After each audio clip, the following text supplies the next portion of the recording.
So, so in the last class, we have already seen the compilation process and how your program, which is written in a language which the human understands, that is basically your C language, gets converted into something which the machine understands, the ones and zeros, and it gets stored in a memory from where it will be taken and then executed by the processor. So the processor that we are considering here in the whole subject is your MIPS processor. So moving along, there are certain additional features which are quite interesting and used whenever you speak about microprocessors or processing platforms.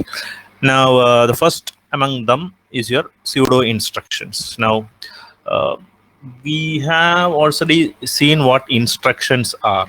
The assembly language instructions that add your load instruction, your store instruction, your what is it? Your jump instructions. Certain instructions, the instruction set, we have already seen it. Now, whenever you use a language, there are certain things which comes as additional, which helps you in conveying the information in a better way.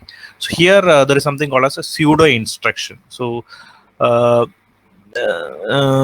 it is basically it's not an actually part of your instruction set, but commonly used by your compilers and programmers, which gets converted into more than one instruction. So usually you have a single instruction, you have a 32-bit code associated with that particular instruction.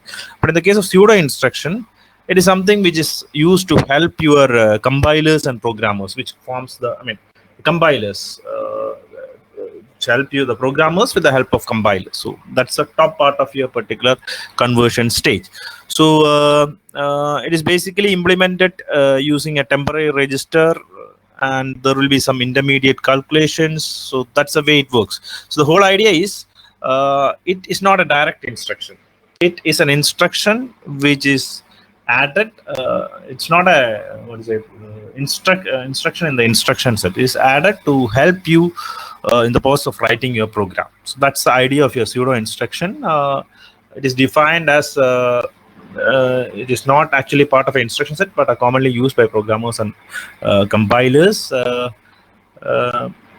And if an instruction is not available in the MIPS instruction, it's probably because the same operation can be performed using. So if there are certain instructions which might not, if you when you try to write a program, you see that this is not there. But that is because we can use combination of instructions to do the same task. So that particular thing is called as a pseudo instruction. So we'll see the examples of pseudo instructions in the next slide. So here, as you can see, this is your left hand side is your pseudo instruction, right hand side is the corresponding MIPS instruction. So if you look into the first one, it is load immediate, and loading is basically, I have told you about loading and storing. Loading is basically taking from the memory into your registers, and storing is from the registers to the memory. So this is basically a load operation. It's an immediate load operation. That means it is getting loaded from the data which is given. If you look into that particular immediate data, it is basically consisting of, say, 1, 2, 3, 4, 5. 1, 2, 3, 4, 5, 6, 7, and 8. That basically means it's a 32-bit data. So as you know, you might not be able to use 32-bit data directly. We are usually able to use only 16-bit data. So this cannot be done directly, but this can be done. This can be done using more than one instruction. So what are the two instructions which are used to implement this? That is shown in the right hand side. For example, we will have the load upper immediate. That means the upper part of your particular thing will be upper part of your particular register will be loaded using your 1, 2, 3, 4. That means the upper part basically means the MSB part, and the second part for adding the second part, what is done is we use an OR operation with the current thing. So when you load the current thing, when you use the OR operation, you know, basic OR operation, which is basically if you are having a 0 and then the rest of the number, if you do an OR, the same number will come up. So when you add these two particular operations, when you add Okay, so I'll move on to the full screen mode. So when you add both these instructions, in the first instruction, this particular 1, 2, 3, 4 goes into the first MSB part of your S0. Then the rest is zeros. Then you do an OR operation. So finally, with the OR operation, you will have these bits at the LSB part and the LSB part, or the lower byte part, and those will be added. And finally, in your S0, you will have this particular instruction. The point to be understood here is pseudo instructions are not directly available in your instruction set of your MIPS, but it can be implemented using more than one instructions. Again, this is an example of one particular instruction which is commonly used as part of your programming assembly languages. That is, to clear a particular register. You just want to make the particular register equal to 0. So you don't have a clear instruction in your MIPS, but we do have certain ways of implementing it. For example, if you use add instruction, $0 always has the 0 value. Use the add instruction, you add 0 plus 0, and then put that particular instruction into your $T0 or your T0 register. So this is the clear is your pseudo instruction, whereas this is your corresponding correct instruction which is there in the instruction set of your particular process. That's the importance of your, or that's the way your pseudo instructions works. And then again, there is a move instruction which we are trying to move the value from your S1 into your S2. We don't have an instruction like that. We'd have load and store instruction, but we don't have move instruction in your particular MIPS. So that can be implemented again using an add instruction. We add 0 with S1, and that particular S1 value is stored into your S2. So again, there is something called as NOP. NOP is a very common instruction which is seen in your process. NOP is you should be familiar with it. You might be doing it nowadays a lot. NOP is no operation. That means you are doing nothing. You are just sitting at your home, listening to some music and seeing some movies. So that's your NOP instruction. This is required when you have some loops where you might have the particular situation where you don't want anything to be done. So that is not, there is no instruction called as NOP in your MIPS structure, but we can implement again using a shift left, logical shift left operation, where you are just shifting your 0 register. 0 register always has zeros. Just shift the register, then store it.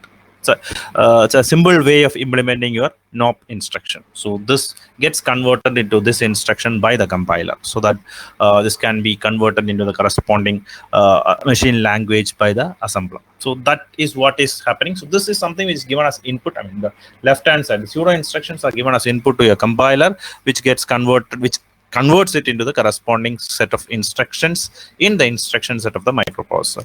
Again, another register which is used is called as temporary register. The $80 register is a register which is used as part of this particular operation, used in your compilation. So here there is a branch equal statement. That means if your immediate data and your T2 values are equal, then you can branch to this particular loop instruction. So if your $T2 content and your immediate data are equal, you move to loop. But there is no instruction which will do this particular thing. So this has to be converted into the corresponding MIPS instruction in the instruction. So that is implemented using add immediate and the AT, which is a temporary register used for this kind of purposes. So you add immediate, the immediate value is stored in the AT register. This is 0, so the value will remain as such.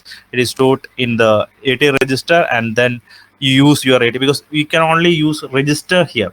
Instead of, you cannot directly use the immediate as per the instruction set. So instead of using the immediate, we will use a register. We will use a temporary register to which the value is stored and then execute it. So if these two values are equal, then it will jump into the loop. So this is the way of pseudo instruction, the way of making things simpler, and this is something which is commonly seen across your particular programming in the case of your MIPS. So that is with respect to pseudo instructions. Now, because we are a 10-minute class, so we will move on to the next slide, which is basically speaking about exceptions. So it's a very interesting thing, and is something which you might have come across in your real life as well.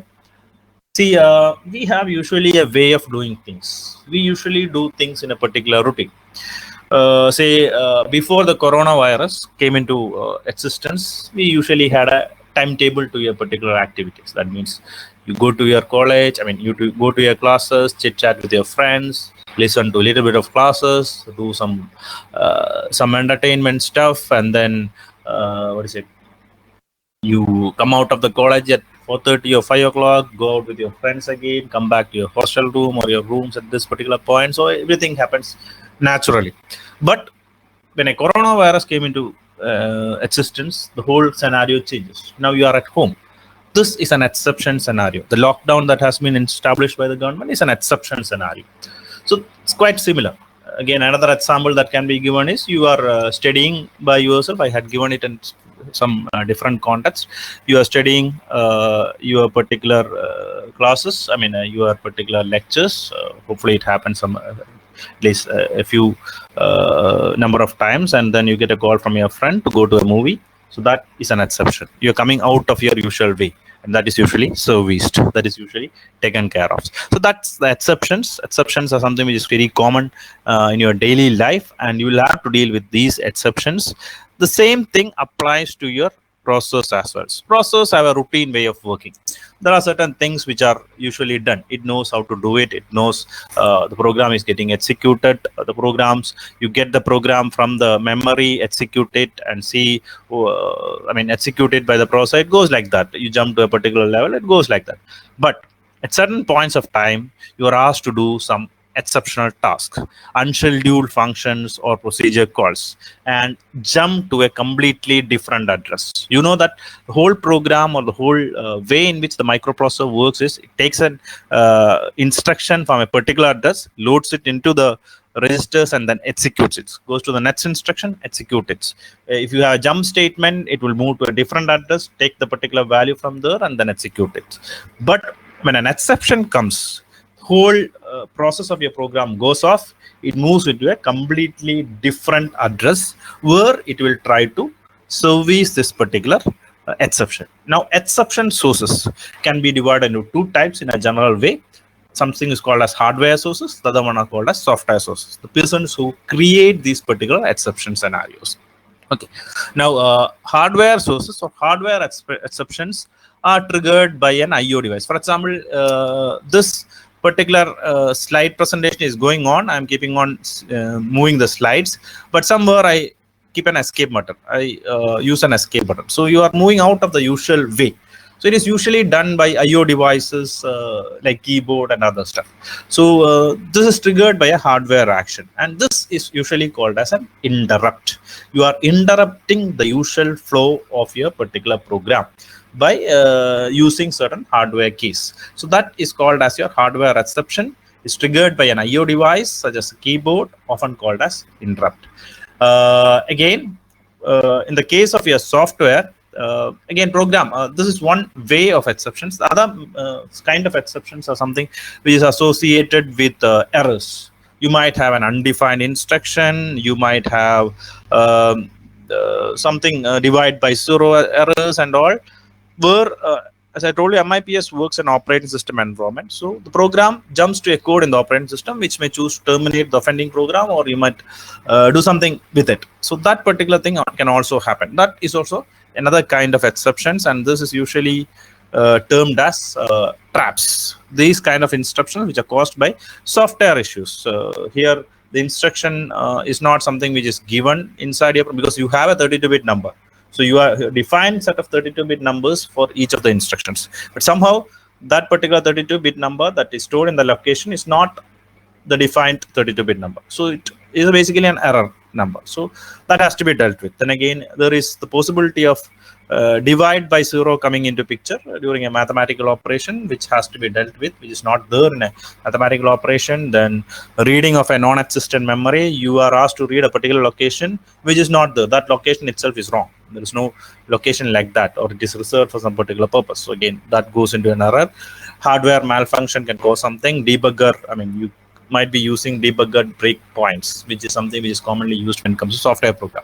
So arithmetic overflow, you do an operation, you get an overflow, your result is above the value that can be stored in a register, that is called as your arithmetic overflow. All these can cause exceptions. These kind of exceptions, software exceptions, are called as traps. So there are exceptions. Exceptions are divided into two types based on the source of it, software and hardware. Hardware exceptions are called as interrupts. Software exceptions are called as traps. So this is what that has been discussed now. Now we will move on to how this particular exceptions can be dealt with. So we have reached 15 minutes. I was just checking the time factor. So moving on. So how do you deal with your exceptions? Now, the point to be understood here is you are executing a program. So you are reading a book. So you go for eating. So your mom calls, and you go for eating a food. So the mummy call or the mom calling is your exception, and eating the food is the service that you do to deal with the exception.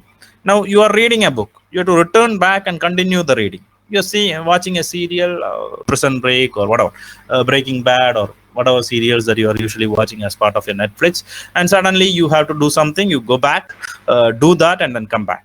So you have to put a mark on it. Usually in the Netflix and other things, the Netflix itself, software platform itself, gives you a mark to it. But when you're reading a book, you'll have to do it by yourselves. You'll have to put a book marker so that when you return back, you know where you're stopped. The same thing goes for your exceptions. So there are two things which are required for the processor. Two things which are to be recorded by the processor so that it returns back to the original program or the original activity. One is cause of an exception. The other one is value of the PC at the time. That means when you are trying to, when you are stopping your particular current program, moving into a different part, you need to know where you are stopped. Where you are stopped is given out by the most important register inside your processor, which is called as your program counter. Program counter stores the next instruction to be executed. So automatically it has an address which gives you an information about where you should start. So that value has to be stored. Another important point is what has caused this particular exception. That has also to be recorded by the processor. What particular, whether it's a mummy call, whether it's a daddy call, whether it's a friend call, or whether it's something else, you have to record it so that you can deal with it. So these are the two things which are recorded or stored by the processor at the time of the exception. When the exception occurs, it stores the cause of an exception and stores the value of the PC. Where can you store? It is always stored as part of in your registers. Okay. After storing these two things, after storing the cause of the exception and the value of the PC, it moves to something called as an exception handler procedure. Jumps to the exception handler procedures, examines the cause of the exceptions, responds appropriately. So usually mummy call, you go to that particular listens to mummy call. You go to if your mummy asks you to eat something, you go to the table, eat it, and come back. So that's the exception handler procedure. Then it returns to the program that was executing before the exception took place. So that's the usual way of dealing with an exception. And there is a standard address where you locate your exception handler. So whatever be the MIPS processor will do is go to the location given by this particular number, 8400180, where you will be having a program which will deal with the exception by identifying what the exception is and all those stuff. So you move out of the usual program, move to a different location. Your program counter will be loaded with this particular value so that you can move to that particular address and then deal with that particular exception. So this is the major ways in which you are dealing with the instruction. Two things which are to be stored. One is the cause of an exception and the value of the PC. Then you move on to the handler to handle the exception. So it is here. So there is a small delay in your particular slide. So I think we can have a break and then we start after say 1 minute. Stopping it.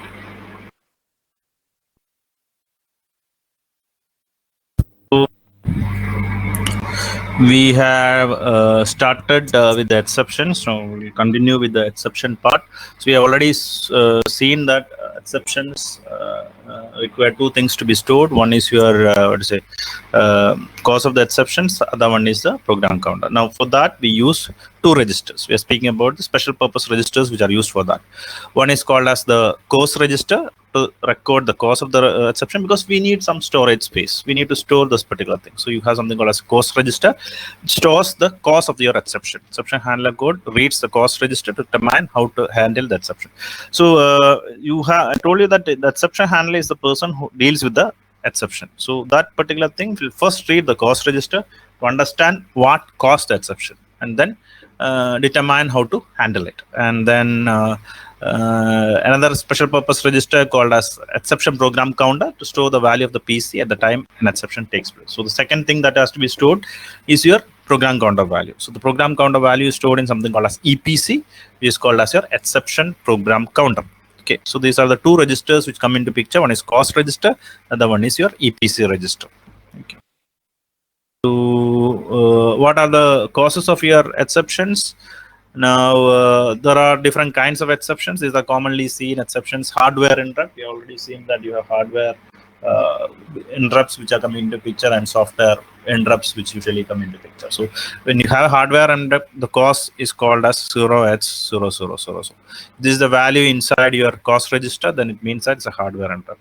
System call, it's a call from the operating system which tells that something else has to be done. It is based on the functionalities of the OS. So it's basically a software interrupt. I mean software trap. It's called as I believe it's called as trap. So this has this particular number, breakpoint or divide by zero exception or trap. It has a number called as this. Undefined instruction, you have different number. Arithmetic overflow, you get arithmetic overflow address. If your register is not able to store the corresponding values, you will have a overflow of your register. So that is dealt with by this particular number. So these are the different numbers which are stored in cause register, which signifies these particular kind of exceptions. That's with respect to your cause codes. And then okay. Now the important point to be understood here is that if you look into the MIPS register file, I wanted to show you in your sharing of your particular desktop screen sharing, but it's not clearly working. So anyway, if you go back to your register file, I told that you require two registers to deal with the exceptions, but the registers are not seen in those particular register files. If you look into the register files, you don't see the EPC register or the cause register. So that's an issue. If there is no registers like that, how do you deal with that? How does the microprocessor, MIPS deals with that? So here it is implemented using a different method, different strategy which is being used. It's called as your coprocessor directive MFC0, move from coprocessor 0 instruction. So there is an instruction called as MFC0. If you look into the instruction set of your particular MIPS, you will be able to see something called as MFC0. This copies these special and these and other special purpose registers into one of the general purpose registers. So you have a general purpose register.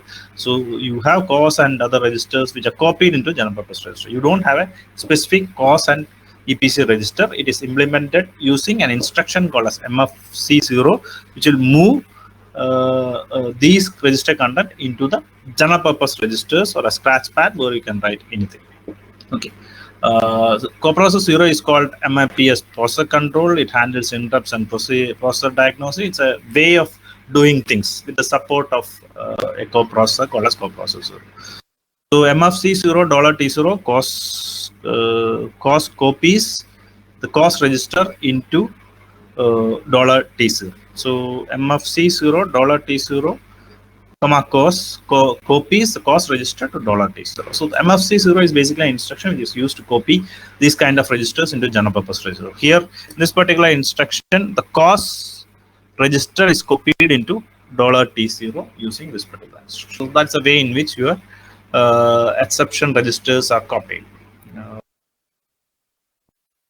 Next slide.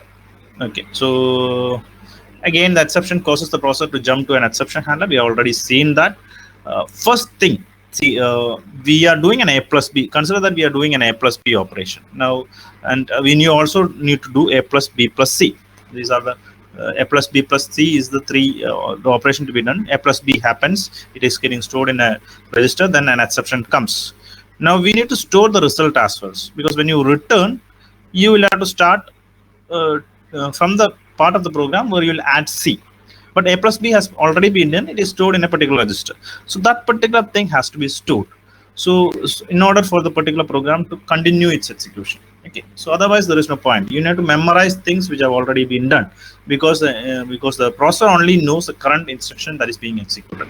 So that particular thing of storing these particular registers which are currently being used is done by the exception handler by storing those registers in a memory called a stack. Go back to what stack memory is. We have already explained it as part of the memory segments inside your MIPS. Okay, so the exception handler saves the registers on the stack. Then MFCU uses MFCU to look at the cause and respond accordingly. So after storing the registers in the stack, after storing the required registers in the stack, it goes for the MFCU instruction to understand the cause of the exception and then responds accordingly. And when the finishes it, it restores because after finishing it, you have to go back to the A plus B plus C operation. So you will have to start from the point where you are left. So it will push back or restore the values from the stack, copies the return address from EPC, because program counter has been stored in the register called as EPC. It copies the address from EPC to $K0 using the MFCO and returns using jump R, jump register. Jump value means $K0 has, $K0 has the program counter value that has to be put into your, this has the address of the program counter value which is stored when your interrupt occurred. So that value has to be retained, and so that will be retained using your jump instruction. This JR $K0 will store the value which is basically the program counter value when the instruction, when the program was stopped or interrupted. This particular register value will be loaded into the program counter, and now the whole flow of the instructions or whole flow of the program can be restarted. So this is the way in which the exception is handled in the case of your MIPS. Okay. So then finally you have traps. Software exceptions are sometimes called as traps. Syscall and break instructions perform system calls. Again, it uses the EPC to look up the instruction and determine the nature of the system call or breakpoint, look in the fields of the instructions, and it is all done using this particular method. Using the EPC, exception handler uses the EPC to look up the instruction and determine the nature of the system call or breakpoint by looking at the field of the instruction. So depending upon the field, you will have a way of dealing with the particular instruction. So that is done using EPC and the system field. The point to be understood, in the case of hardware interrupt, it was usually done with the help of EPC and cause register, but this here you are using EPC and the instruction itself. In the instruction itself, you might have a call function. So using that, you will be able to determine where this particular handling has to be done. So software exceptions are usually called as traps, and it is dealt with using your EPC and determining the field of the instruction which is used to cause the interrupt. Okay, so that's the idea of your exceptions. Now I guess the next slide will be staying on the small delay again. Okay, signed and unsigned. I guess we will stop here, and we'll have a 2 minutes break, and then, or I think it's a half-hour session. So we'll stop here. The signed and unsigned instructions and some floating point instructions, I think we'll take in the next class. So this I intended to be a half-an-hour section. This has got delayed to a certain extent. So I stop it here. The signed and unsigned instructions, I will tell you when we'll take. Most probably it will be done on Thursday, almost the same time. So I will mention that in my as the announcement sessions, and interested people can join in and just go through the sessions which have already been concluded, and I will record the video and then pass it on later. Okay, so hopefully all are healthy and all are doing well. Again, I have been mentioning it during my first sessions and all. You have lots of time, use it effectively, do some online courses, do some recap of whatever supplementary exams that you have, and once everything gets back to normal, you should be able to start it from a better standpoint. And if you have any doubts with respect to the classes, with respect to something related to the syllabus and of the syllabus, you can always contact me through mail or through WhatsApp or even through these chats. Okay, so thank you, and I will load the recorded session into the drive as soon as possible. Thank you for your listen.